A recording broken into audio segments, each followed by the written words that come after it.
He's the myth. He's the legend.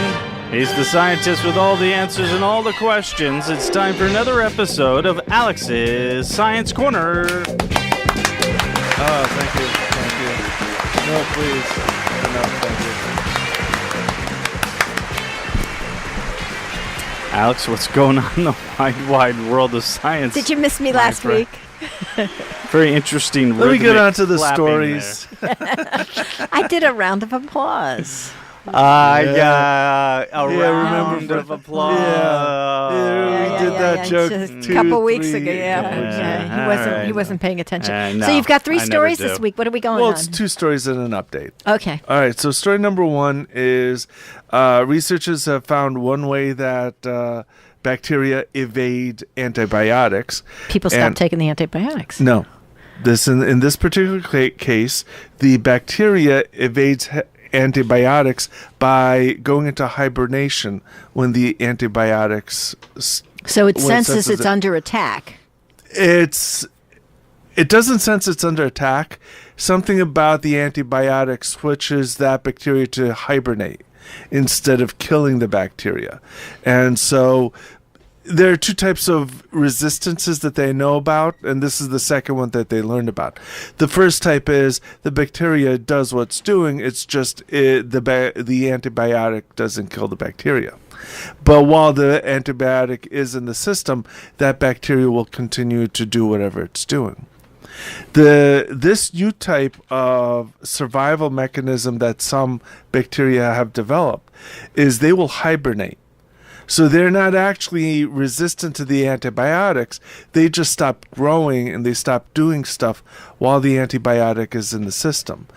And then when the antibiotic leaves and is not affecting anymore, it comes out of hibernation and starts growing again.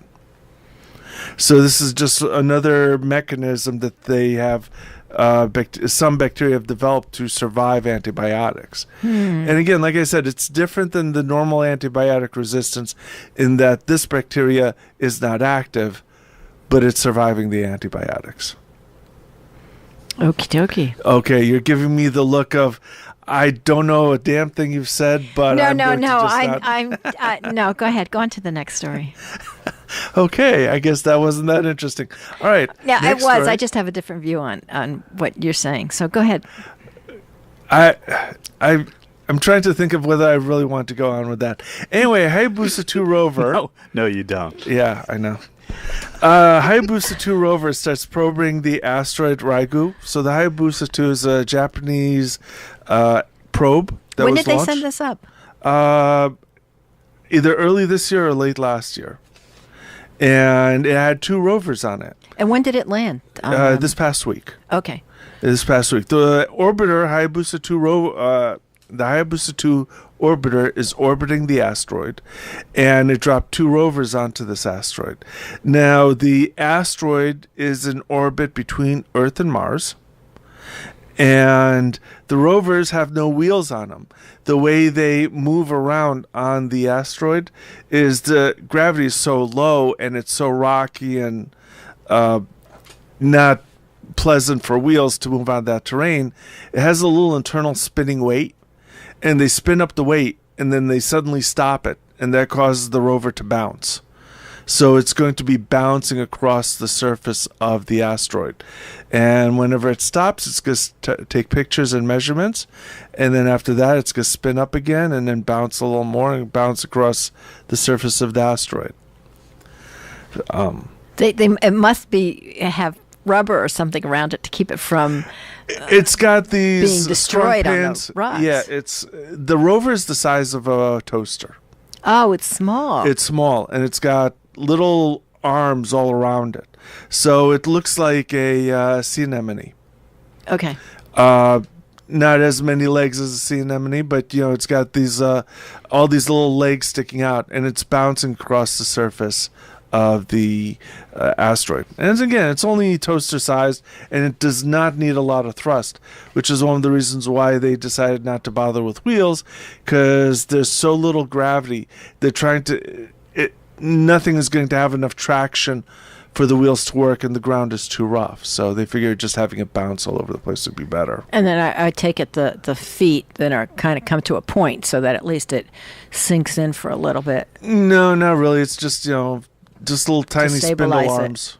Yeah. Yeah, but I would think they would. They don't have anything to lock it down. I mean, the whole point is for it to move around and bounce. Right.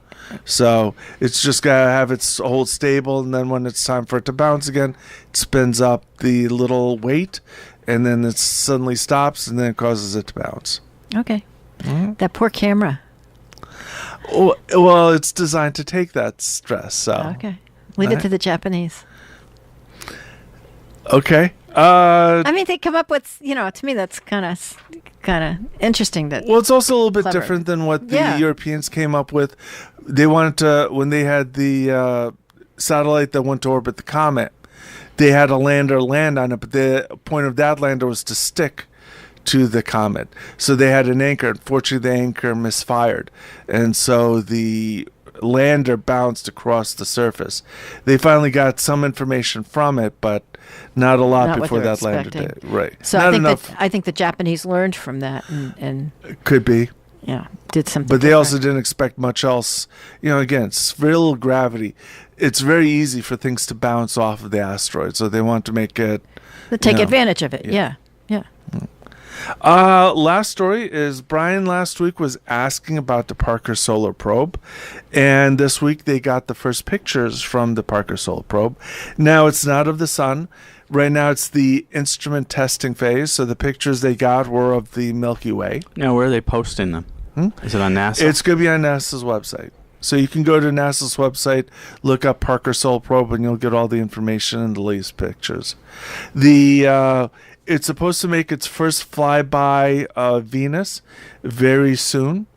And then when it flies by Venus, that's going to put it into close orbit around the sun. Will it do pictures of Venus too? It probably will, simply because, it's close by. Might as well grab pictures on the way. One of the things the probe is going to be doing is every 3 to 5 orbits, it's going to come close to Venus, and that's going to shorten its orbit, bringing it closer and closer to the sun. The first set of orbits are going to be 150-day orbits around the sun.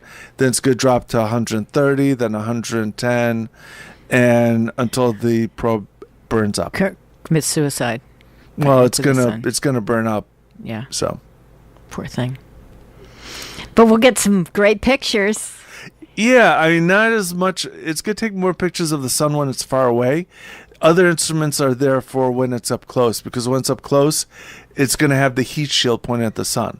But when it's farther away, it's going to be taking the pictures. The sun pictures. Yeah. Questions, Brian? No, I was just looking at Bobby.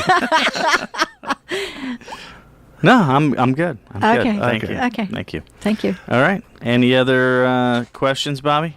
No, I'm good. All right. Excellent. Thank you. All right. If you have any questions about these stories or anything else science related, you can call Alex right now at 203-837-9924.